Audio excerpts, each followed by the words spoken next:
The Bell Ringer's Widow, a Miss Marple puzzle. Chapter 1. The Bells That Did Not Ring. The fog came up from the water meadows just after 3, and by 4:30 it had folded itself around St. Aldhelm's Tower like a hand closing over a candle flame. Miss Jane Marple, walking home from the vicarage with a basket of chrysanthemums wrapped in newspaper, heard the church clock strike the half-hour. She did not hear the bells that ought to have followed it. Thomas Yardley and his ringers practised every Thursday at 4:30, rain or shine, fog or frost, and had done so for as long as anyone in Hartwell Fenning could remember. She stopped at the lich gate and listened. Nothing. Only the drip of the yews and, somewhere behind her, a bicycle bell. "They're late," she said to no one, and went in. The tower door stood open a few inches, which was itself unusual, for Thomas Yardley was a fastidious man who latched every door he passed as a matter of habit, the way some men whistle. Miss Marple pushed it wider and called up the narrow stair.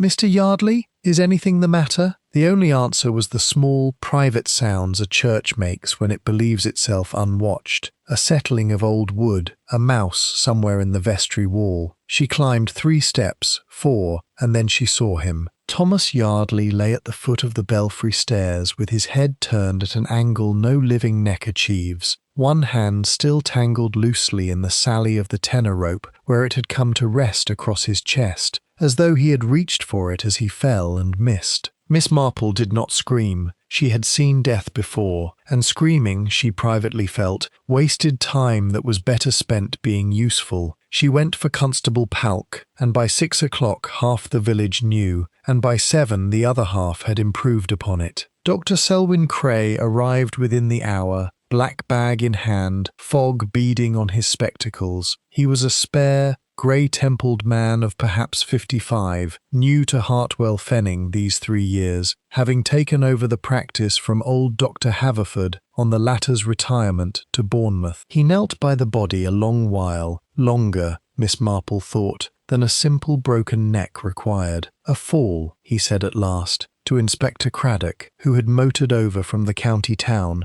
looking irritable at having his evening spoiled. Down the stone stair. He'd have been going up to the ringing chamber. See the angle of the light through the slit window. That's about the hour they practice. Missed his footing in the dark, most likely, or the fog got into the tower, and he couldn't see the treads. "Neck's broken clean," Craddock said. "That's consistent." "Consistent," Dr. Cray agreed, and did not meet anyone's eye as he said it. Miss Marple, standing well back by the font where an elderly lady might reasonably be expected to stand and be forgotten, noted 3 things. In the mild, unhurried way she noted the price of eggs or the state of Mrs. Bantry's roses. She noted that the sally of the tenor rope, the thick, brightly bound grip a ringer's hands close over, showed no chalk on it at all, though every ringer in England dusted his palms before he touched a rope, and Thomas Yardley kept a chalk tin on the shelf by the door for exactly that purpose. She noted that his good watch, a heavy thing his father had left him, had stopped at 9 minutes past 4, 20 minutes before practice was due to begin, and she noted that his collar, beneath the ordinary disorder of a fallen man's clothing, was not merely twisted but bruised along the throat, a faint darkening that the dim tower light did not entirely hide from an old woman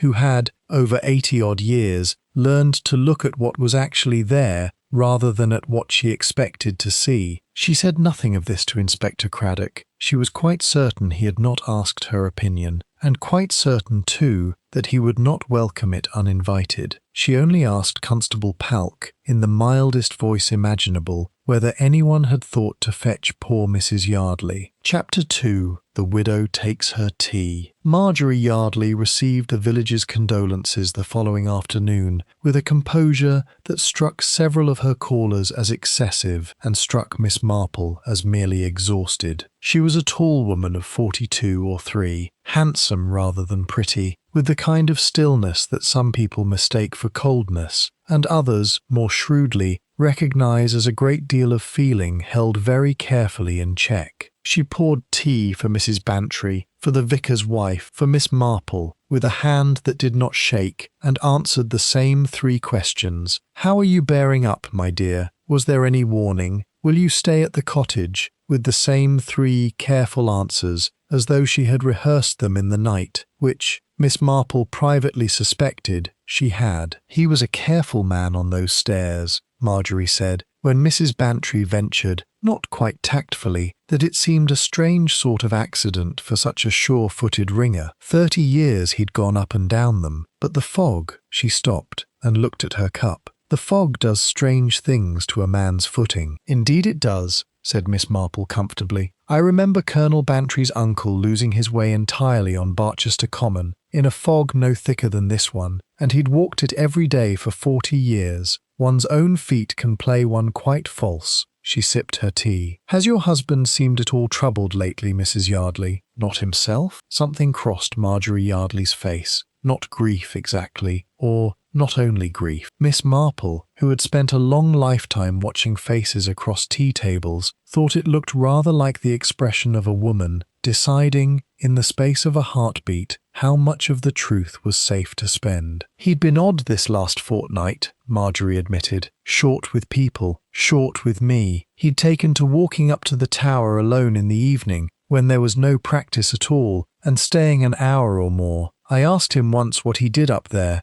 and he said he was settling a debt. I thought he meant money. Thomas never had a head for money." "A debt," Miss Marple repeated softly, and let the word sit in the warm room like a stone dropped into still water. That evening, walking home in the last grey light, Miss Marple encountered Inspector Craddock coming out of the Bell and Bushel, looking, if possible, more irritable than before. "Well, Miss Marple," he said, with the particular resignation of a man who has learned, against his better professional judgment, to take this old lady rather seriously. "I suppose you've already solved it, up there in your garden." "Oh no, Inspector, nothing so clever," said Miss Marple. "But I did wonder whether Dr. Cray mentioned the bruising to you, on poor Mr. Yardley's throat." Craddock's face changed. There was some discoloration. Cray put it down to the fall, the collar catching, that sort of thing, as a man goes down stone stairs. "Yes, I'm sure that's a perfectly reasonable explanation," Miss Marple agreed pleasantly. "It's only that I've noticed, over the years, that bruises from a fall tend to be rather scattered. A knock here, a graze there, wherever the body happens to strike something hard. Whereas this bruising seemed to me to run in quite a straight line, all the way round like a—" She paused delicately, "like a ribbon drawn tight. But I dare say I'm quite wrong. My eyes aren't what they were." Inspector Craddock looked at her for a long moment in the thickening dusk. "I think," he said slowly, "I'll have Dr. Cray take another look." Chapter 3. What the Chalk Tin Knew. The second examination, conducted the following morning with rather more care than the first, confirmed what Miss Marple's eyes, not so poor as she claimed, had already told her. Thomas Yardley had not died of the fall. He had been strangled, almost certainly from behind, by a cord or narrow strap, and his body arranged at the foot of the stairs afterward with some care to suggest an accident. Inspector Craddock, to his credit, did not waste time being embarrassed. He set about the business of a murder inquiry with the brisk thoroughness of a man who has decided to make up for lost time. "Which means," he said to Constable Palk, in the vestry that now served as an improvised incident room, "somebody in this fog-bound little parish throttled the church's tower captain and then dragged him down 2 flights of stone stairs to make it look like he'd tripped. That takes some nerve, and some strength, or some help." Miss Marple, uninvited but somehow never quite turned away, sat in the corner with her knitting, and offered, when asked, the observation about the chalk tin. "You see," she said, needles clicking gently, "every ringer chalks his hands before he takes hold of the rope. It keeps the grip sure, especially in damp weather, and heaven knows we've had nothing but damp weather." Mr. Yardley kept his chalk tin on the little shelf just inside the tower door. "I noticed it Thursday evening, quite full,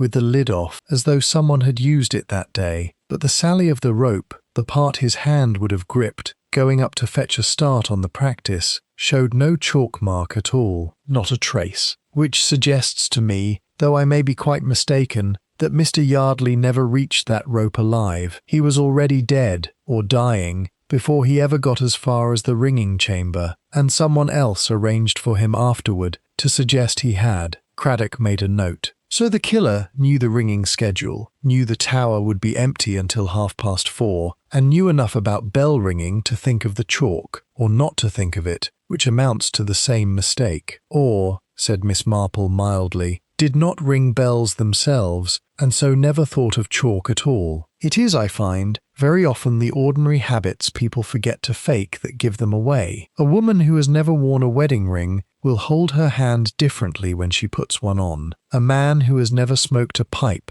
will hold it wrong in his teeth, and a person who has never chalked a rope in their life will simply never think that the rope ought to show it. By that afternoon, word had gone round the village, as such words do, faster than any official announcement, that Thomas Yardley had been murdered, and Hartwell Fenning divided itself promptly into camps of theory. At the Bell and Bushel, the general opinion favoured a tramp, or gypsies said to have been camped near Fenning Wood, though no one could quite say who had actually seen them. At the Women's Institute meeting, opinion favoured Marjorie Yardley, on the grounds, never stated aloud but perfectly well understood, that husbands and wives quarrel, and a woman married 30 years to a man who had gone odd this last fortnight might have reasons of her own. Miss Marple, listening to both theories over the course of a single afternoon's calls, found herself thinking less about tramps and quarrelling wives than about a small, precise phrase, settling a debt. It was, she thought, a curious thing for a church bell ringer to say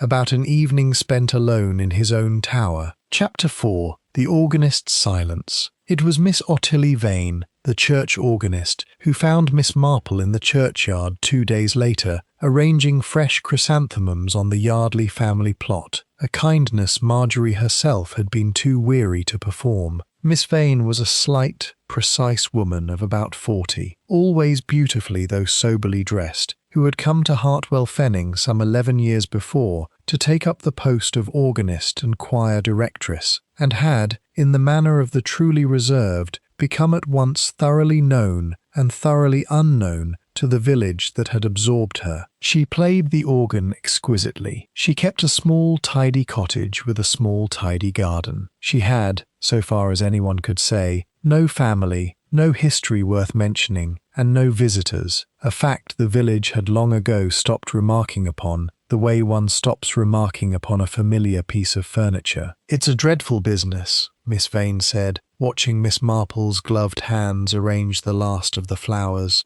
"Thomas was a difficult man in some ways, very set in his notions, but I never thought anyone wished him ill enough for this." "Difficult how, my dear?" Miss Marple asked, without looking up. "Oh, in particular, about the ringing, about the church accounts, about who belonged where in the village and who didn't." Miss Vane's voice was perfectly even, but her hands, Miss Marple noticed, had gone quite still on the handle of her umbrella. He had a long memory, longer than most people's, I think. He remembered things other people had quite forgotten, or preferred to forget. "How interesting," said Miss Marple, straightening a chrysanthemum that did not need straightening. "What sort of things?" But Miss Vane had already begun to speak of something else. The choir's difficulty with the Christmas anthem, the trouble with damp in the organ loft, with the smooth, practiced ease of a woman who had spent a great many years learning exactly how to turn a conversation aside without appearing to turn it at all. Miss Marple let her do it. She had learned long ago that a question deflected too skillfully was very often more informative than a question answered. That evening, over a solitary supper, Miss Marple found herself thinking of Miss Vane's stillness, and of a phrase Dr. Haverford, old Dr. Haverford, retired now to Bournemouth, had once used of a difficult patient. "She holds herself like a woman guarding a room nobody else is allowed into." Chapter 5. A Debt Long Unpaid. Inspector Craddock, working his way through the village with Constable Palk's local knowledge to guide him, turned up by the end of that week a curious fact. Thomas Yardley had, in the month before his death, made 2 visits to the county records office in the market town, and had written, though never posted, the draft was found in his desk, torn twice across, and mended with sticking plaster tape as though he had changed his mind about destroying it, a letter addressed simply to the person concerned, which spoke of a wrong done many years ago that only I, now, am left to remember, and of his intention to see it set right before I am too old to trouble myself with such things. Blackmail, Craddock said flatly, laying the mended letter on the vestry table, or the beginnings of it, or the man convincing himself it wasn't blackmail because his motives were pure. Either way, somebody in this village has a secret Thomas Yardley knew, and somebody else didn't. Miss Marple studied the torn, mended paper with real interest. He doesn't say expose, Inspector, notice. He says set right. That's not the language of a blackmailer. Blackmailers want money, or silence purchased with fear. This sounds to me like a man who believed he was owed something, or that someone else was owed something, and had decided, rather late in life, to see the account settled. A debt, as poor Mrs. Yardley told me herself, though I don't think she understood at the time what sort of debt her husband meant. Whose debt, though? Craddock said. That's the question. Yes, Miss Marple agreed, folding her hands in her lap. I rather think it is. She did not say, though she was beginning quietly to suspect, that a village organist who had arrived 11 years ago with no family, no history, and a talent for turning conversations gently aside, might be exactly the sort of person a man with a long memory would choose to remember. Chapter 6. The Records Office Inspector Craddock, being a practical man, went to the source Thomas Yardley himself had visited, the County Records Office, where a patient young clerk named Mr. Ferris, once persuaded that a murder inquiry outranked ordinary discretion, produced the registers Yardley had asked to see. They were baptismal and marriage registers for the parish of Littlecombe, some 30 miles distant, covering the years 1918 to 1925. Craddock, who had hoped for something more immediately illuminating, found instead a long list of unremarkable village names, none of which meant anything to him at all. Miss Marple, invited, rather to her own surprise, and Craddock's evident discomfort at having asked her, to look over the list that evening, read it through twice, with the particular attention she gave to seed catalogues and railway timetables, and then a third time more slowly. There, she said at last, laying one gloved finger beside an entry near the bottom of the third page. A marriage in the spring of 1921 between a Mr. Albert Vane, described here as a clerk of this parish, and a Miss Dorothy Prynne, spinster, of no fixed parish given, which is itself a small oddity, Inspector, for most young women in 1921 belonged very firmly to a parish, and were proud to say so. Craddock leaned over the register. Vane, he said slowly. Miss Vane, the organist's a spinster, isn't she? No relation given, no family ever mentioned. So far as the village knows, Miss Marple agreed, Miss Vane has no family at all. She arrived here 11 years ago, that would be 1943, in the middle of the war, when a great many people arrived in a great many places with very little to show of where they'd come from, and no one thought to ask too closely, because everyone understood that the war had scattered families and burnt records and made strangers of people who had once been perfectly ordinary and accounted for. It was, I think, rather a good time to become someone new, if a person had reason to wish for it. You think Ottilie Vane is this Dorothy Prynne? I think, said Miss Marple carefully, that it would be worth Mr. Ferris's while to write to Littlecombe and ask whether anyone there remembers a Dorothy Prynne, and what became of her, and of her husband, Mr. Albert Vane, of whom our organist has never, so far as I am aware, spoken a single word in 11 years. Chapter 7. The Churchwarden's Account Books. Before the Records Office thread was followed further,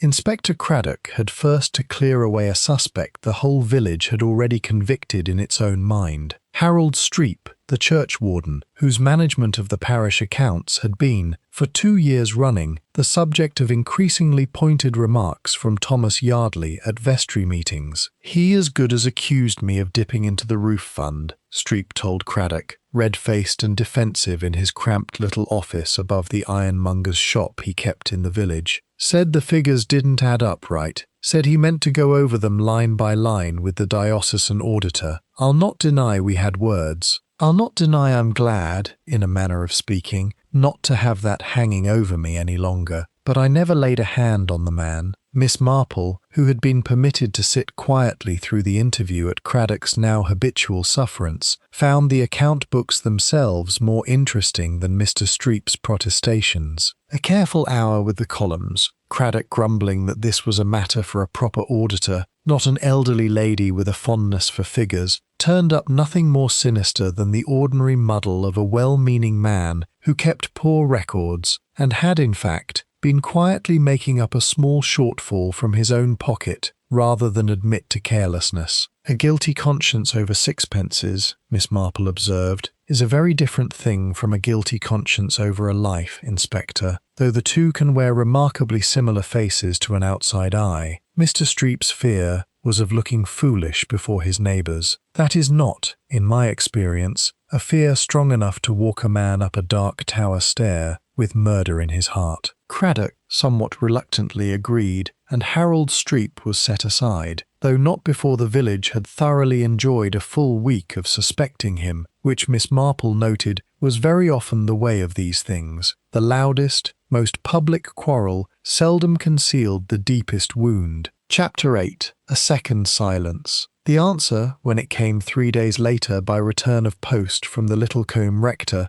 an elderly clergyman with, fortunately, a long memory and a fondness for parish gossip, was more than Craddock had bargained for. Albert Vane, the rector recalled, had been a bank clerk, well-liked, rather too fond of cards. His wife Dorothy had been a quiet, capable young woman who kept the small household together through her husband's increasingly reckless debts. In 1924, Albert Vane had been arrested and convicted for embezzling a substantial sum from the bank where he was employed, a sum, the rector noted, that had never been fully recovered, and much of which the bank's own investigators had privately believed his wife knew a good deal more about than she ever admitted at the trial. Albert had died in prison 2 years into his sentence, of pneumonia. Dorothy Vane had left the district within the month, and the rector, so far as he knew, had never heard of her again. "There's your debt," Craddock said grimly, when Miss Marple had finished reading the letter aloud in the vestry. "Thomas Yardley finds out, somehow, God knows how, that our respectable Miss Vane is actually Dorothy Prynne,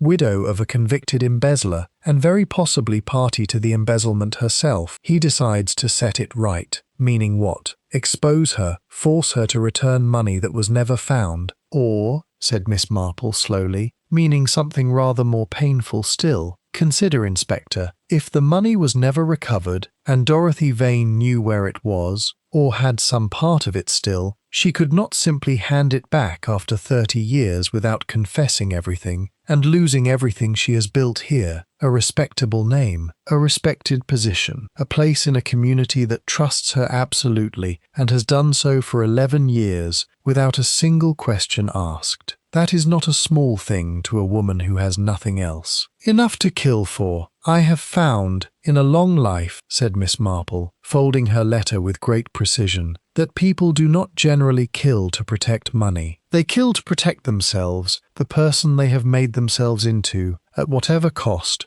over however many years. It is a very much more frightening thing to lose than money, because unlike money, once it is gone, it cannot ever quite be gotten back. That same evening, Constable Palk, sent to make routine inquiries at the organist's cottage regarding her movements on the night of the murder, returned to report that Miss Vane had answered his questions with perfect composure and total unhelpfulness. She had been at home, alone, practicing for Sunday's anthem from 4 o'clock until well past 6. No one had called. No, she had heard nothing unusual from the direction of the church, though her cottage stood not 200 yards from the churchyard wall. Practicing alone, Craddock repeated. Convenient. No one to confirm it, no one to deny it. And yet, said Miss Marple, who had walked past the organist's cottage on her own way home not an hour before Constable Palk's visit, I did hear the organ that evening, Inspector, quite clearly, from the lane, though I confess I could not have told you, then or now, whether it was Miss Vane's hands upon the keys, or a gramophone record left playing in an empty room. Chapter 9. The Vicar Remembers. It was the vicar, Mr. Clitheroe, a mild, absent-minded man whose sermons ran long and whose memory for parish history ran surprisingly, usefully deep, who supplied the next piece, quite without meaning to, over sherry in the vicarage study. "Poor Yardley did come to me, you know," he said, turning his glass in his fingers, "some 3 weeks before he died, wanted my advice on a matter of conscience. Wouldn't say who it concerned, very correct about that, very proper. But he asked me a curious question. He asked whether a man who had discovered, quite by accident, that someone in the parish was living under a name not truly her own, ought to say anything to anyone, or whether it was, in the eyes of the church, entirely her own affair." "And what did you tell him?" Miss Marple asked. "I told him," said Mr. Clitheroe, a little unhappily, "that a name is a small thing beside a life well lived, and that if this person had done no harm to anyone in the years since, I saw no great sin in letting old troubles lie. I thought that was the end of it." He seemed satisfied. But then a fortnight later he came again, and this time he was troubled in quite a different way, agitated almost, and said he had learned something further that changed the whole complexion of the matter. He said, the vicar paused, frowning with the effort of exact recollection. He said, "It isn't only her own affair now, vicar. There's another party owed something, and I mean to see they get it, whatever it costs me." Miss Marple set down her sherry glass very gently. "Another party?" she repeated. "Not Mr. Yardley himself, then. Someone else. Someone Mr. Yardley felt was owed a debt by Miss Vane, quite apart from any debt to the bank, or to the law. He didn't say who." "No," said Miss Marple thoughtfully, "but I begin to wonder, vicar, whether Dorothy Prynne, for I think we must now call her that, at least in our own minds, left something behind her in Little Combe, besides an unpaid debt and a dead husband. A child, perhaps. Children left in the confusion of a family's disgrace are very often the ones nobody thinks to ask after, and very often the ones with the longest, most bitter memories of all." Chapter 10. Miss Hartley's Garden Wall. A second thread, followed with equal care and equal disappointment, led to Miss Prudence Hartley, chairwoman of the Horticultural Society, whose long-standing feud with Yardley over the boundary wall between her garden and the churchyard had provided the village with years of comfortable, low-grade entertainment. "He wanted my wall moved back 18 inches, Miss Hartley said with real heat, claiming I'd encroached on consecrated ground when my father built that wall in 1919, and no one said a word against it for 35 years until Thomas Yardley took it into his head to measure it with a tape. She had, she admitted freely, called him a great many unkind things across that wall, in full hearing of half the village. She had not, she pointed out with some asperity, strangled him over 18 inches of cabbage bed. Miss Marple, walking the disputed boundary with Miss Hartley one bright cold morning, found herself reflecting that a wall built too close to holy ground was, in its way, a perfect small emblem of the whole affair. Every soul in Hartwell Fenning, it seemed, had encroached upon some boundary or other, and Thomas Yardley, with his long memory and his tape measure of a conscience, had been quietly measuring every one of them. These threads, though ultimately blind alleys, served their proper purpose. They occupied the village's gossip, misdirected Inspector Craddock's early energies, and, more importantly for the shape of the case, established firmly in everyone's mind, Miss Marple's included, that Thomas Yardley's habit of settling debts had not been confined to any single secret, but had touched, in ways great and small, very nearly the whole parish. Chapter 11. The Man from the Bell and Bushel. The second shock, when it came from an unexpected quarter. A stranger had been seen in the village for 3 days running, a well-built man of perhaps 35, dark-haired, with a soldier's bearing, who had taken a room at the Bell and Bushel under the name of Mr. Frank Prentice, and who had asked, the landlord reported, a good many questions about the church people, without ever quite explaining why. Inspector Craddock found him in the inn's small parlour, and got, after some pressing, a story that confirmed Miss Marple's guess almost exactly. His true name was Frank Prynne. He was Dorothy Prynne's son, born in 1922, 2 years before his father's arrest, raised afterward by an aunt in Bristol who had told him, as soon as he was old enough to understand it, that his mother had abandoned him in disgrace and vanished, and had never once tried to find him in 30 years. "I only found out where she was a few months back," Frank Prynne said, turning his hat in his hands. "An old family friend recognized her photograph in a church magazine. Little Combe Church, of all places, still gets sent to a cousin of my aunt's. Recognized her under her new name, playing the organ, respectable as you like, while I grew up thinking she'd thrown me over without a backward look. I wrote to Mr. Yardley here, taking care of the church, asking careful questions, not saying who I was. He wrote back, decent of him, I'll say that, said he'd look into it quietly and let me know what he found, before I went and did anything I might regret." "And did he write to you again?" Craddock asked. "Once. Said he'd confirmed it was her and that he meant to speak to her himself first. Give her the chance to come to me, he said, rather than have me arrive and shame her in front of the whole village. That was the last I heard from him.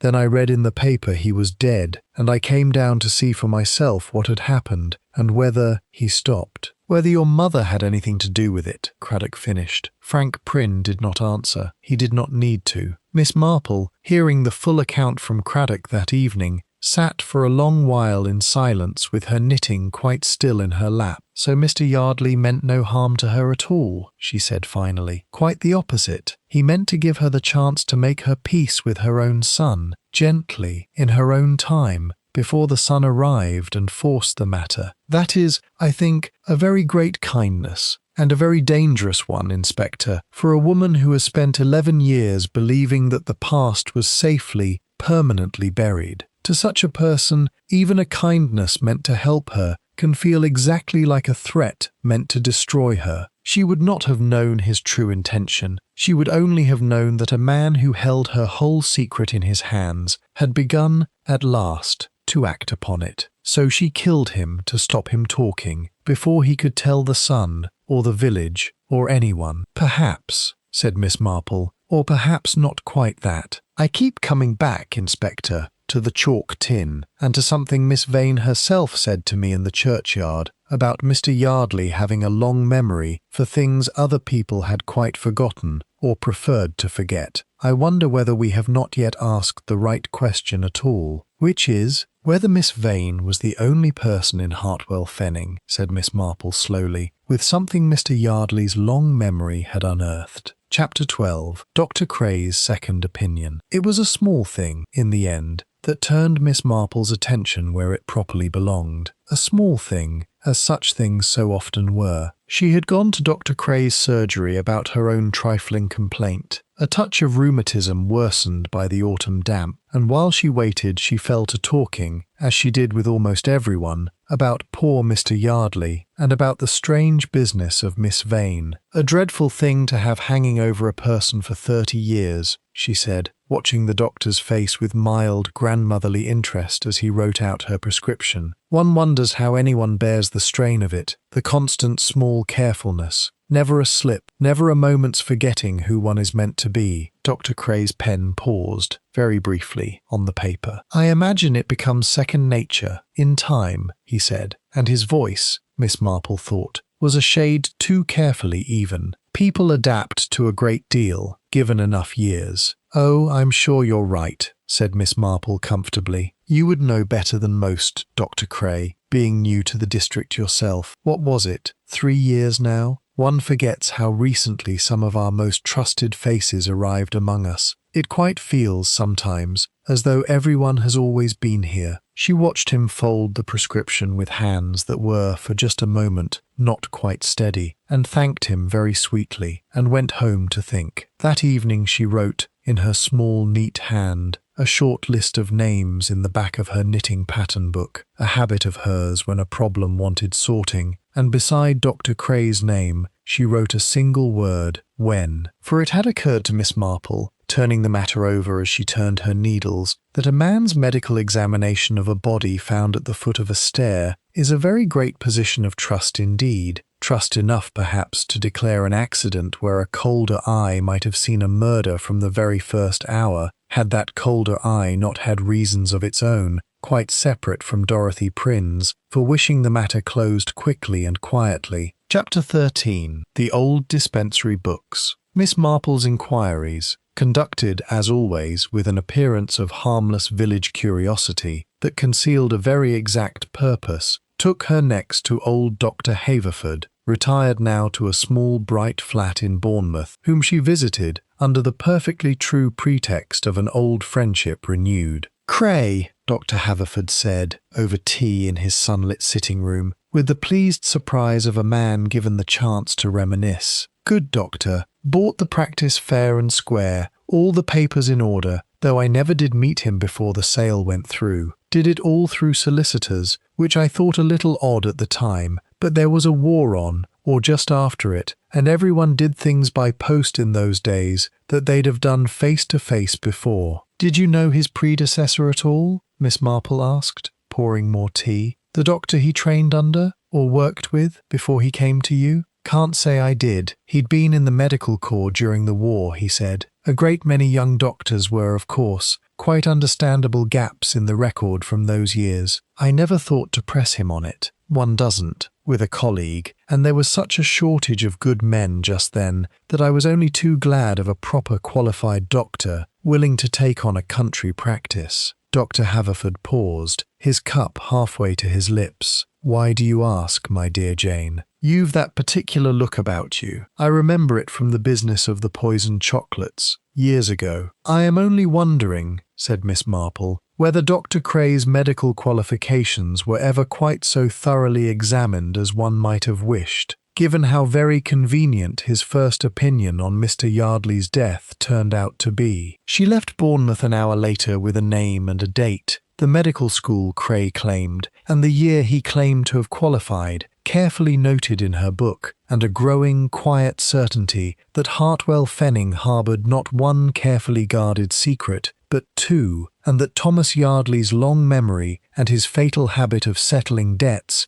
might have reached rather further than anyone, even Miss Marple herself, had first supposed. Chapter 14. A Question of Chalk. Again Miss Marple returned to Hartwell Fenning with her small store of facts, and turned them over for 2 quiet days before she did anything at all, which was, as those who knew her best would have told Inspector Craddock, always the most dangerous stage of one of Miss Marple's investigations, the stage at which she had very nearly finished thinking and had not yet begun to act. What troubled her was not whether Dr. Cray had good reason to fear exposure. A man practicing medicine under a name and a qualification not truly his own had reason enough, in law as much as in pride, to fear a great deal. What troubled her was whether he had had the opportunity, and here her memory returned, as it so often did, to a small physical fact rather than a grand theory. "You said, Inspector," she remarked, finding Craddock at the vestry table poring over statements, "that Dr. Cray was sent for at a little after 5 o'clock and arrived within the hour, having been at a confinement out at Adder's Farm since early afternoon.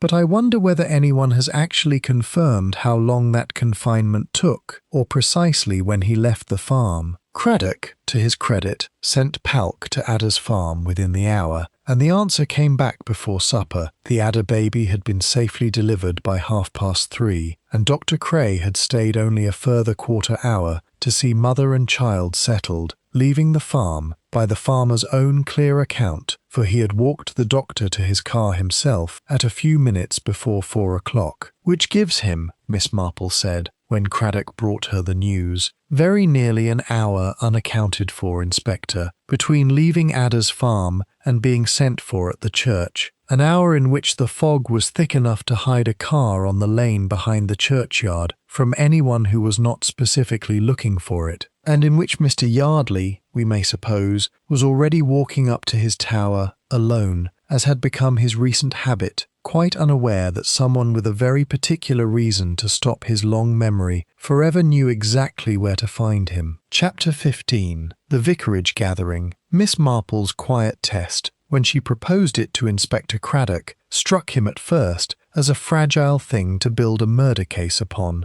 A piece of parlour psychology, he called it, not unkindly, when what I want is evidence a jury can hold in its hand. But he had learned over several cases and several years that Miss Marple's parlour psychology had an uncomfortable habit of producing exactly the evidence a jury could hold in its hand once it was permitted to run its course, and so he agreed. The occasion was innocent enough on its face. Mr. Clitheroe's small autumn gathering at the vicarage, held each year for the church's principal helpers, and never once, in living memory, marred by anything more dramatic than a disagreement over the flower rota. This year it included, at Miss Marple's particular and carefully unremarked upon suggestion, Marjorie Yardley, Ottilie Vane, Dr. Cray, Frank Prynne, introduced simply as a visitor with an interest in the parish records, and, seated quietly by the fire with her knitting, Miss Marple herself. The conversation moved, as Miss Marple gently steered it, from the anthem to the flower show to the sad business of poor Mr. Yardley, and thence, by a route that seemed entirely natural, to the curious modern science of medicine, and how very much easier it had become, since the war, for a doctor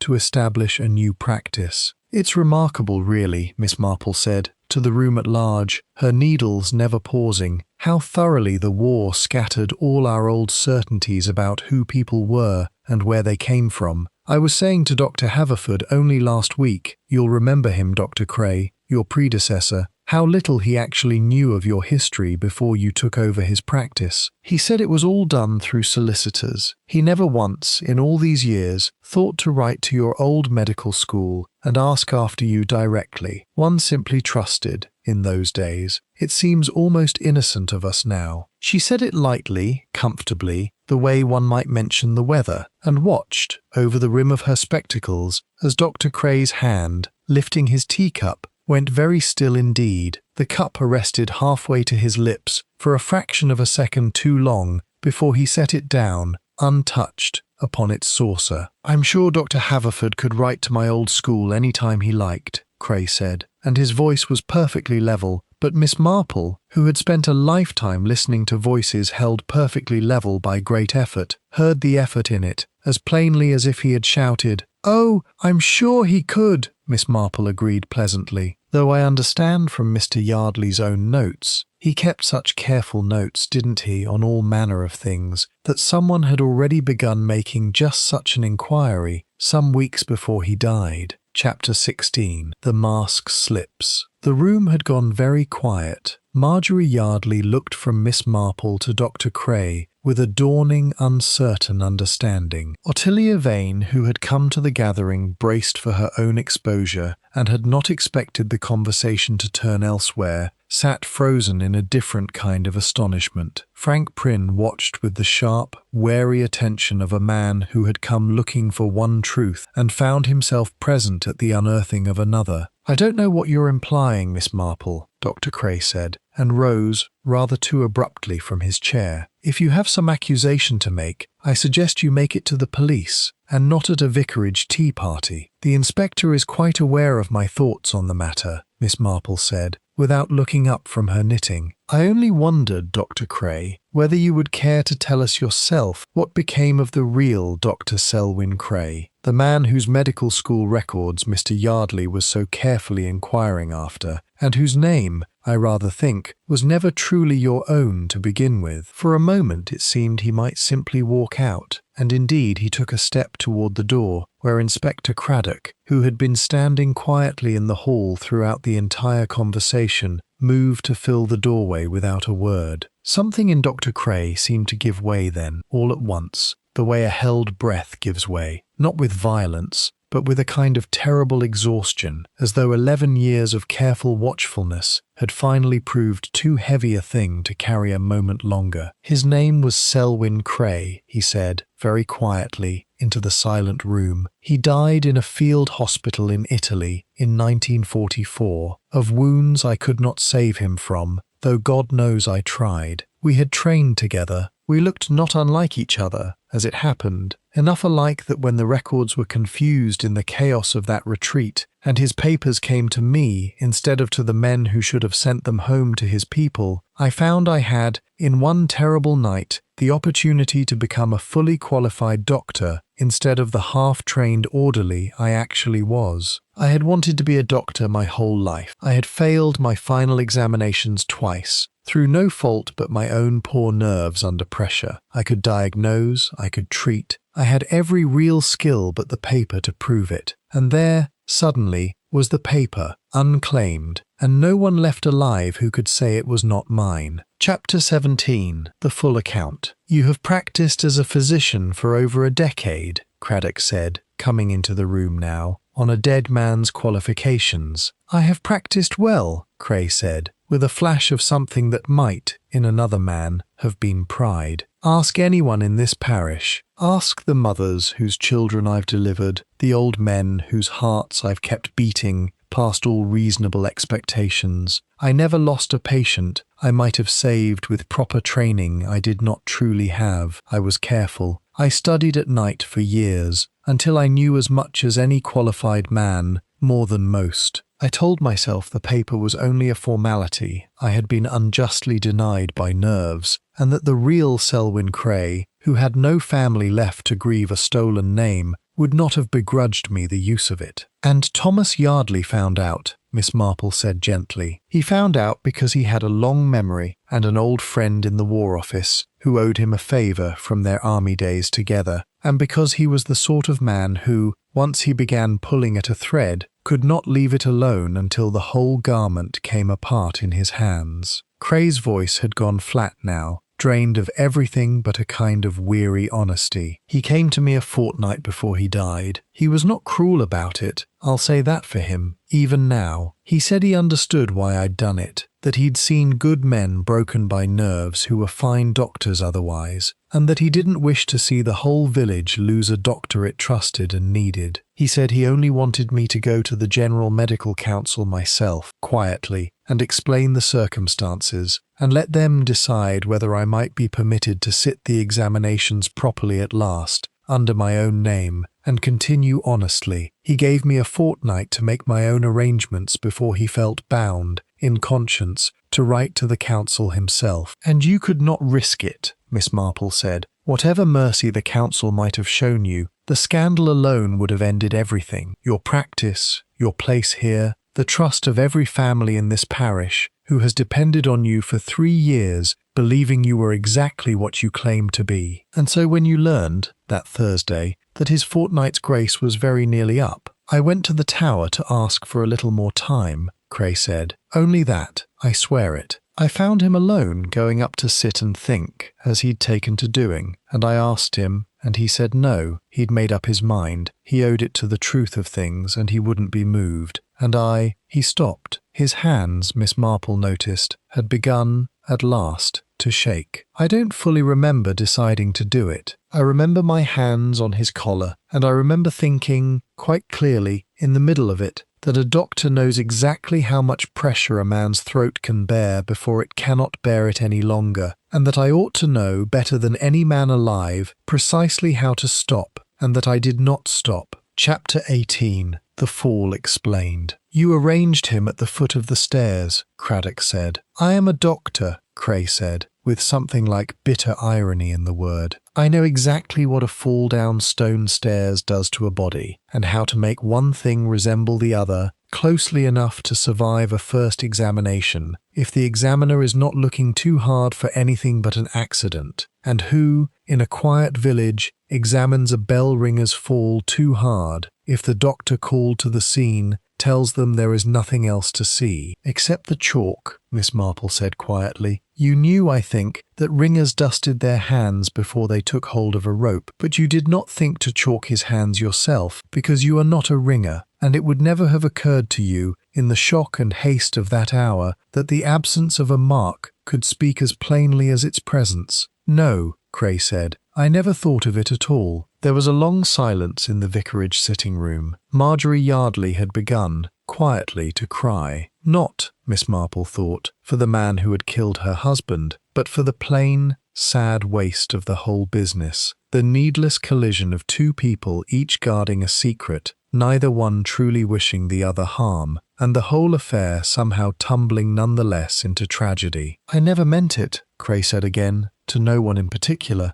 as Craddock came at last to stand beside him. "I have spent 11 years trying only to do good with a name that was never mine. I never thought I should end by doing the very worst thing a man can do, to keep it." Inspector Craddock, with a gentleness that surprised even himself, said only, "You'd better come along now, Doctor," and did not use, even then, the word Cray no longer had any right to. Chapter 19. Two Kinds of Debt. In the quiet that followed Dr. Cray's arrest, it was Ottilie Vane, Dorothy Prynne, as the whole village now knew her to be, though most, to their credit, found they could not easily stop thinking of her by the name they had known her under for 11 honest years, who spoke first into the stunned vicarage room. "I thought it was me he meant to expose," she said, to Frank Prynne rather than to the room at large, her composure, so carefully guarded for a decade, finally, quietly breaking. "When he died, I thought, God forgive me, I was almost relieved, for one dreadful hour, before I understood what a wicked thing that was to feel. I have spent 11 years being someone I was not entitled to be, and I let a decent man die without ever telling him I was ready, at last, to stop." Frank Prynne, standing rather awkwardly with his hat still in his hands, said nothing for a long moment. Then he said, "I didn't come here to make you sorry for what happened before I was old enough to understand any of it. I came because I wanted to know why. I think, now, I'd rather just know you, if you'll let me." Marjorie Yardley, still seated near the cold hearth, looked up at this and said, unexpectedly, "Thomas would have wanted that, you know. Whatever else he did wrong in the way he went about it, he never wanted to see anyone ruined, only set right." Her voice caught. "He used that word so often this past month, I'd stopped hearing it. I wish now I'd asked him what he meant by it, properly, instead of thinking he'd taken up some foolish new hobby in his old age." Miss Marple, gathering her knitting quietly and preparing to take her leave of a room that no longer needed her, thought that this, at least, was a debt that might yet be paid in full, not through exposure or ruin, but through the slow, ordinary, unglamorous work of two strangers becoming, in time, something like a mother and son after all. Chapter 20. The Fog Lifts. The fog lifted from Hartwell Fenning 3 days later, as autumn fogs will, without ceremony, simply thinning between one grey morning and the next, until the church tower stood clear and sharp-edged against a pale sky, and the bells, rung now by a younger man, a little unpractised but willing, sounded out over the water meadows at 4:30 on Thursday, as they always had. Miss Marple, walking home from the vicarage with her basket once again full of chrysanthemums, met Mrs. Bantry at the Lich Gate, full of the news that Dr. Cray, whose real name, it emerged, had been Thomas Aldous Fenn, a fact that struck several villagers as a small, sad irony given the tower he had died protecting himself against, had made a full statement, and that the General Medical Council's own inquiries, begun rather too late to help him now, had confirmed his account of the real Selwyn Cray's death in Italy, down to the last detail. "To think we trusted him with our very lives, all these years," Mrs. Bantry said, with the particular relish of a woman for whom scandal, however sad, was also undeniably interesting, "and he was never really a doctor at all." "Oh, but I think he was, my dear," Miss Marple said mildly, arranging her flowers as she walked. "That was rather the tragedy of it, don't you think? That he had every real gift a doctor needs, and simply lacked the one piece of paper to prove it, and could not bear, in the end, to lose the only thing he had ever truly wanted, however he came by it. It is a very human failing, wanting desperately to be thought what one is not quite entitled to be thought. I dare say most of us have felt some small version of it, at one time or another, though few of us, thankfully, are ever pushed so far as poor Dr. Cray was pushed." She stopped at the churchyard gate and looked back at the tower, clear now in the thin autumn light, the bells still sounding faintly across the fields. "Two people in this village," she said, half to herself, "each guarding a secret they believed would destroy them if it came to light, and neither one, I think, truly wicked, only frightened, which is so often very much the same thing in its effects, however different in its heart. It is Mr. Yardley I keep thinking of in the end. He meant only kindness to both of them, a chance for Miss Vane to make her peace before her son arrived, a chance for Dr. Cray to make his peace before the council did it for him. And it was that very kindness, offered without malice to either, that cost him his life. One does wonder, sometimes, whether the world is not a little too dangerous a place for kindness offered carelessly, however well it's meant. Mrs. Bantry, who had not quite followed the whole of this, said only that it was all very sad, and wasn't the weather turning fine at last, and Miss Marple agreed that it was, and walked on home with her chrysanthemums, past the tower where the bells had, at last, begun to ring again.